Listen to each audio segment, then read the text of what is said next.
Is he still alive? Should we go check on him? I don't know. It's been 3 days. Yeah, I'm still alive, YouTube. Barely. Anyways, this right here is going to be your NXT Great American Bash review. Only problem is I actually didn't watch the show. So I can't really review it because I didn't really watch it. But I'm going to go and watch it.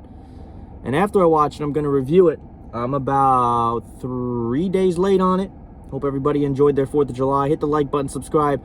We're going to break down the whole show. Obviously, the whole show was constructed with one and one purpose only, and that was to combat AeW Fyter Fest.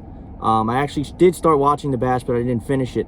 I know the results and everything, but I'm going to finish it, and I'm going to review it here. Go nowhere else. Now, before I get into it, I want to state that this show was good. I thought that the American Bash, night number 1 at least, I didn't think it was bad. But personally, I think NXT is desperately trying to find what once made them special. I just feel like NXT is kind of just, what's the word for it? They're doing good. Some of the matches are good, but it feels as if there's just something there.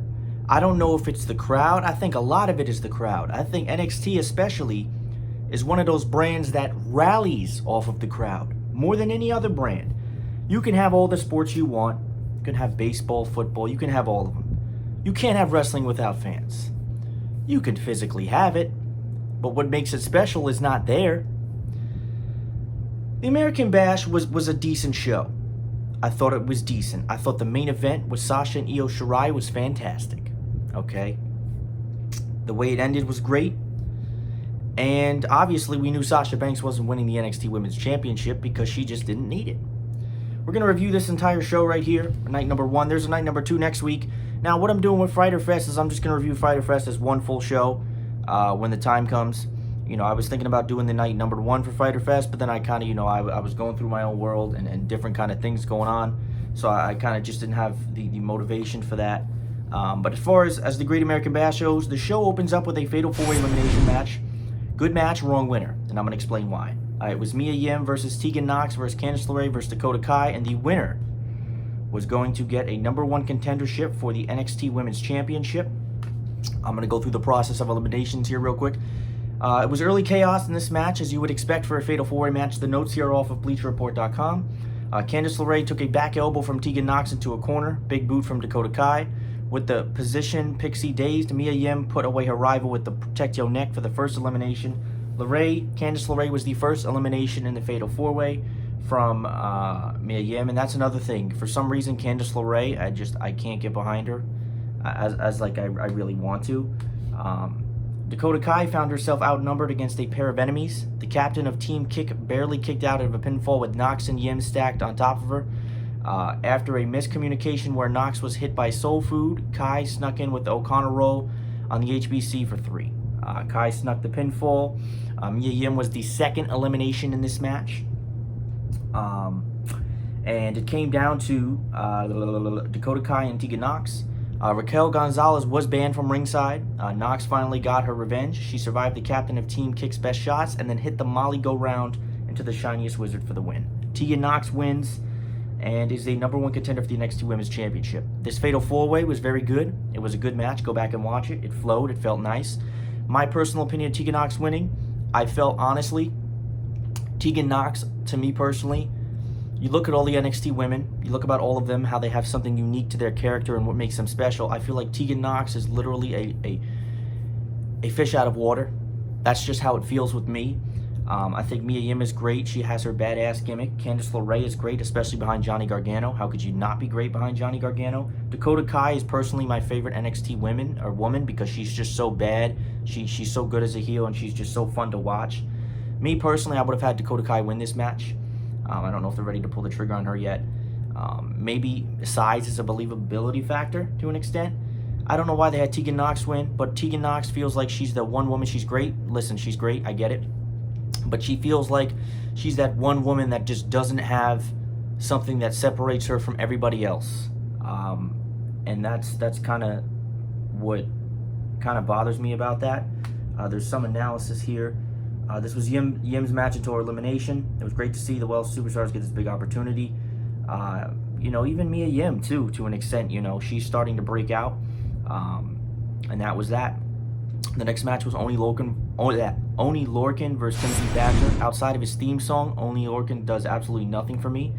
Backstage before this match happened, Damian Priest called out Cameron Grimes to fight him like a man and stop playing tricks. I don't know if that will be booked for next week or not. Oni Lorcan wanted a match with Timothy Thatcher, and he got exactly that. The bout got physical on the mat. The two men grappled in a classic. And now some of you are going to say this. If this is not your style of wrestling, you wouldn't really be the biggest fan of this match. Me personally, I like Timothy Thatcher. He kind of just has that iron, kind of tough steel to him. He's got, you know, the missing teeth, the facial hair, just everything. Like he's just a tough dude, and he's, you know, iron strong. The bout was physical on the mat. The two men grappled in a classic catch-on-catch style. Thatcher wore down the left arm of Lorcan. It seemed like Lorcan was invulnerable, though he kept getting back up from a series of technical holds. However, he ran out of energy against the vicious assault of Thatcher, who eventually got the Fujiwara armbar to force a tap out. This was a decent match if it was your style of match. And what I mean by that is that not everybody is going to be interested in this type of style of wrestling. And I get that. Some people never liked Triple H because of his style of wrestling. I love Triple H. The analysis here is that it was a fun brawl as you would expect. The only problem is the lack of build-up, which made it obvious. Thatcher was going to win. There was no reason for Oni Lorcan to win. Lack of drama held back a contest. It could have been a show stealer if Lorcan had been treated with more respect. Oni Lorcan, you know, he's okay. Love his theme song. I think we all love it. But it's just, again, he's one of those superstars kind of where it's like, you know, well, he's just kind of there to me. That's just the way I feel about it personally. Now, as far as Timothy Thatcher goes, you know, he's older in age, I believe. And you know, I don't really know what the goal is with Timothy Thatcher. He's there, he's around, you know, he's capable of putting on a contest. He's not going to be holding any major championship, I don't think. And he's just kind of there and just put on wrestling. And I think that that's what Timothy Thatcher is. I do definitely respect him and his style of wrestling, but Timothy Thatcher wins, and I didn't really have a doubt that he was going to. The next match was kind of more of comedy, and it was kind of funny to an extent. It was Rhea Ripley taking on ALIYAH and Robert Stone. Robert Stone is a guy that reminds me a lot of myself in the way I act in certain situations. But before this, there was an amazing package with Karrion Kross and Scarlett, and they were promised that the time is running out in the Eerie video package. Obviously, that is directed towards Adam Cole. Whenever they choose to do that NXT championship match, my guess is as good as yours. Now, please, no commenting on it. I know the spoiler was leaked for next week. I don't really know what happens. I would assume Adam Cole retains. I don't know. And, you know, it's kind of, I'm sure it's going to come out at some point. But basically, this was kind of a comedy match. ALIYAH is very cute. She's very attractive, and she's very fun to watch. You know, a lot of people will sit here and tell you, no, this wasn't really a wrestling match, and it really wasn't. It was kind of a comedy thing. It was okay to me. I don't know. It wasn't a wrestling match. Robert Stone walked in confident and showed why, thanks to surprising chemistry with ALIYAH. He managed to get in the right position for his client at many points, allowing him to wear down Rhea Ripley with focused strikes.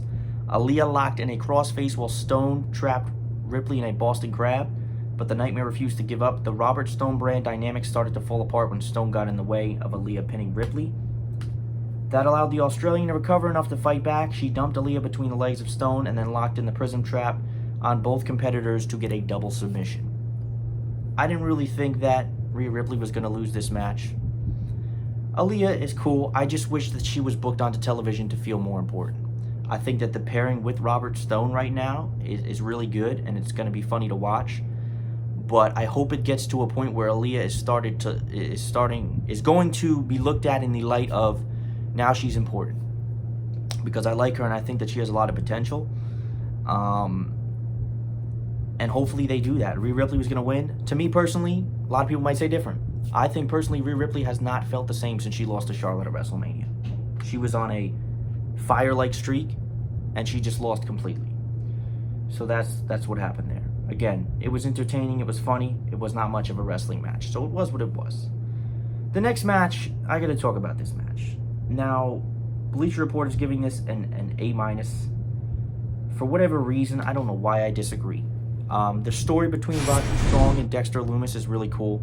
Dexter Lumis is one of those characters where he's just kind of has that mystique to him. He's just really fun to watch, and you know, he's just very cold and calculated. And Roderick Strong, it was built on his fear of Dexter Lumis, his fear of getting into the trunk of the vehicle, and you know, that's kind of what that was. Personally, for me, this match got good at the end. I've never been a strap match fan. I've never been a fan. I don't think I've ever seen a strap match where I was like, wow, that was really fun. The idea of the strap match, not only is because it was American Bash, but I think there was more to it. I think there was more of the fact that you can't run kind of thing, because Roderick Strong clearly was in a lot of fear. Roderick Strong attacked Dexter Lumis before the bell. He lost his confidence once he was strapped to his tormentor. The Messiah of the Backbreaker tried to escape the ring, but Lumis pulled him back inside repeatedly.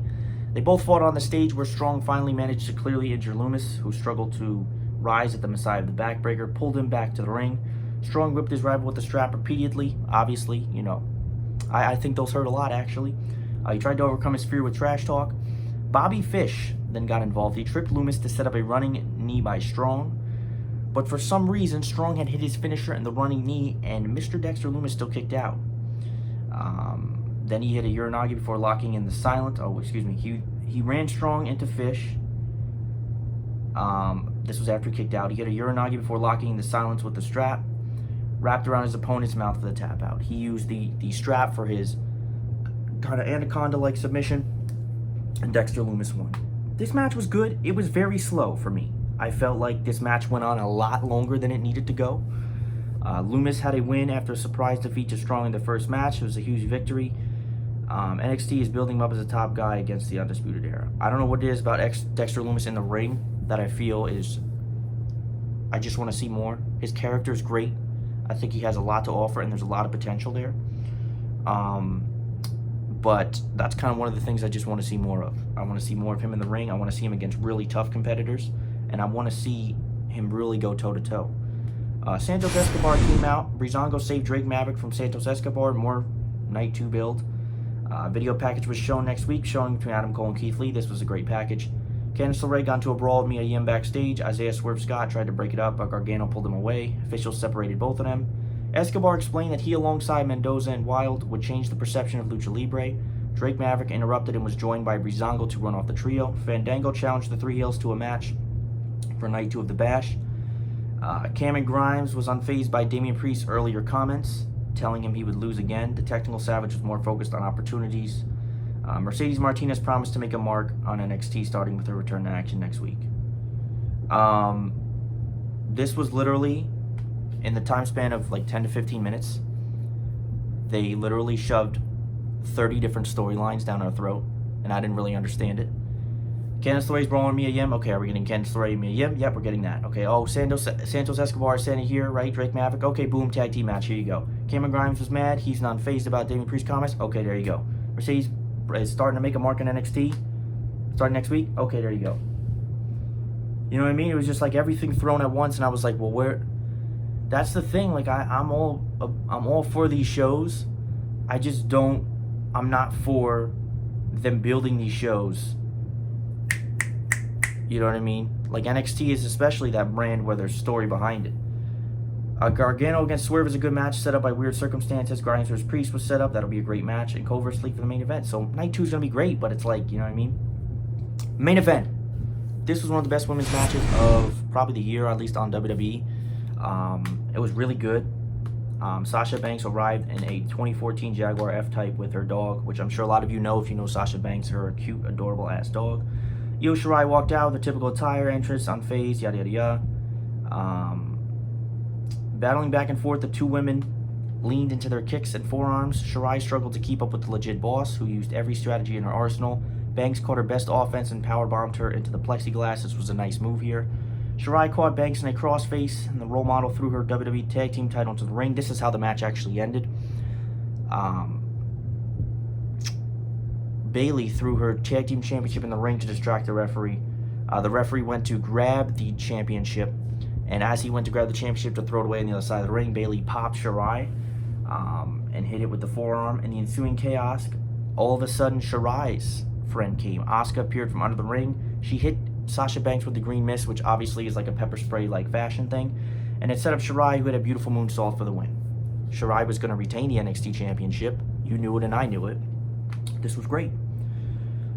They delivered, no commercial breaks, fantastic match. Asuka's appearance only made the moment more memorable, built towards Sasha and N. In the end, they showed SHIRAI needs to continue working with the best talent in the business. And you know what? Despite all the show, they nailed the ending. They nailed the match. They nailed the way that the match should end it, and they got the winner right. So when it's all said and done, at the end of the day, I think night one will get a pass and it will get a thumbs up. Was it the greatest show I've ever seen? No. A lot of what happened in the middle of the show kind of just felt, to me, Fatal 4-Way to kick it off was great. What was after that? It was... let me go back up here. Fatal 4-Way to kick it off was great. Loved it. LORCAN and THATCHER, it was what it was. It wasn't anything that special, honestly. Ripley and Stone was kind of a comedy thing. Strong and LUMIS was good. It was just very long and it felt very slow. The Breezango building and all of that was just complete chaos. And then the main event was fantastic. So I'll give the show a thumbs up. As always, ladies and gentlemen, thank you for watching. Go to